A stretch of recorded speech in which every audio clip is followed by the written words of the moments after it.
You think you know someone because you have seen them cry, because you know how they take their coffee, because you can finish their sentences. But finishing someone's sentences is not the same as knowing what they are thinking when they go quiet. You have been together 20 years. You have slept in the same bed, attended the same funerals, raised the same children. And somewhere inside all of that, you both slowly became different people. Not suddenly, not dramatically, not because of a single argument or a single betrayal, just quietly. The way a room changes when the light shifts. You don't notice while it's happening. You only notice when you look up and realize you are standing in the dark. This is how it quietly began. Phase 1. The certainty. You were certain that was the first thing. Not hopeful, not optimistic, certain.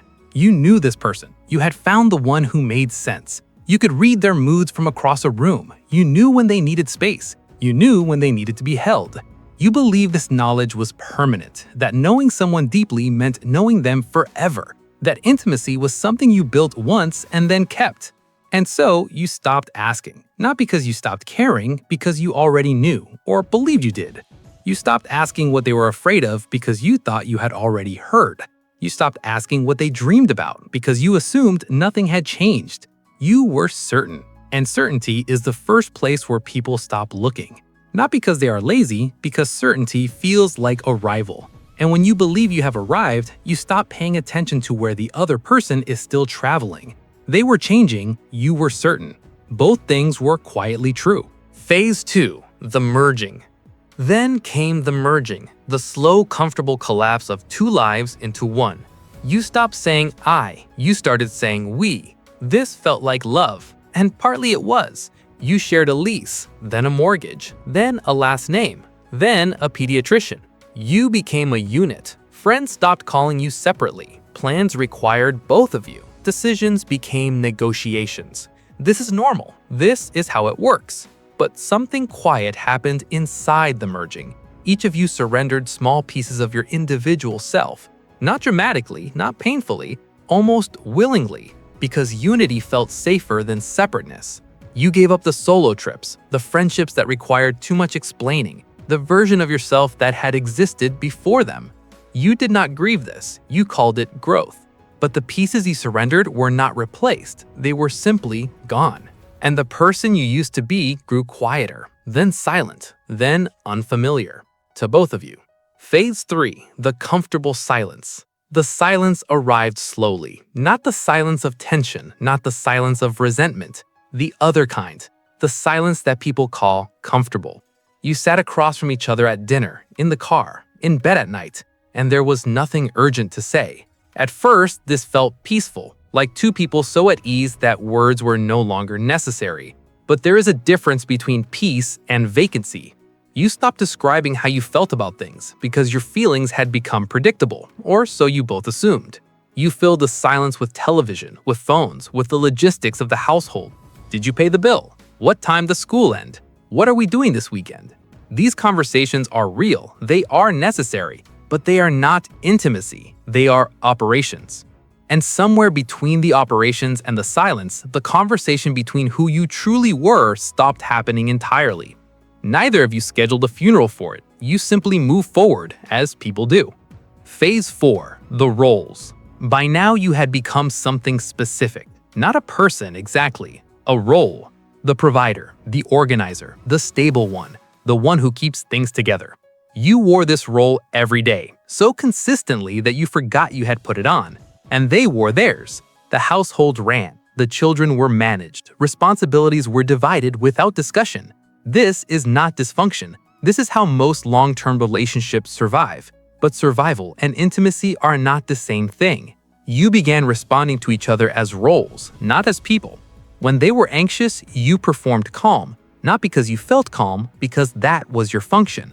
When you were struggling, you hid it, not because you didn't trust them, because your role did not include struggling visibly. You both became very good at your roles, competent, reliable, necessary to the system. And somewhere inside that competence, you stopped showing each other the parts that were uncertain, still searching, still afraid. The messy interior, the part that needed to be known rather than simply needed. Phase 5. The drift. The drift did not feel like drifting, it felt like life. New interests arrived for each of you, separately. They developed a passion you didn't share. You developed a habit they didn't understand.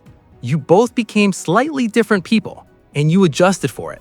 You found what you still had in common and stayed there, the comfortable center. But the edges, where each of you was quietly becoming someone new, you stopped visiting. Because visiting the edges required questions, and questions felt intrusive now, as if not knowing was an accusation. So you stayed in the center, talking about the children, talking about money, talking about what needed to be repaired. And at the edges, two people continued evolving, silently, without a witness. There is something particular about evolving without anyone watching. Your changes go undocumented, unconfirmed, unshared. You become new, and no one who knew the old version has registered the difference. Not even the person sleeping beside you. Phase 6. The Proxy Life. Then came the years of living through other things. The children, the career, the renovation, the parent who needed caring for, the project always requiring more. Life filled every available space, and you let it. Not out of neglect, out of necessity. But a pattern had formed. When a relationship stops being nourished directly, people begin feeding it indirectly. You invested in the children's happiness and called it fulfillment. You worked long hours and called it contribution. You managed the household and called it love. These things are real, they carry genuine meaning, but they are substitutes. You are no longer investing in each other. You were investing in everything that surrounded you both. And the relationship became defined by what it produced, rather than what it felt like from the inside. You became excellent co-managers of a life, of a family, of a set of shared obligations. And somewhere in the excellent management, the two people at the center of the operation had not truly looked at each other in years. Not looked, really looked. Phase 7. The Inventory. Then something small happened. It always starts with something small. A conversation at a party. A book you read alone on a Sunday. A quiet afternoon when the house was empty and still. You looked at them, not as your partner, not as a co-parent, not as the manager of your shared life, just as a person. And you noticed something.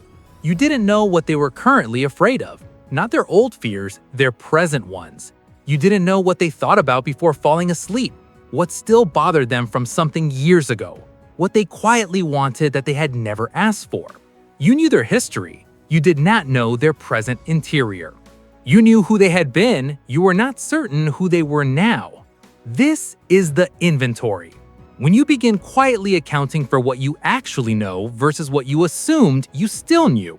The gap was larger than expected. You didn't panic. You noted it. And then you went back to the operations of the day, because the operations were still there, still requiring you both. Phase 8. The Stranger Architecture.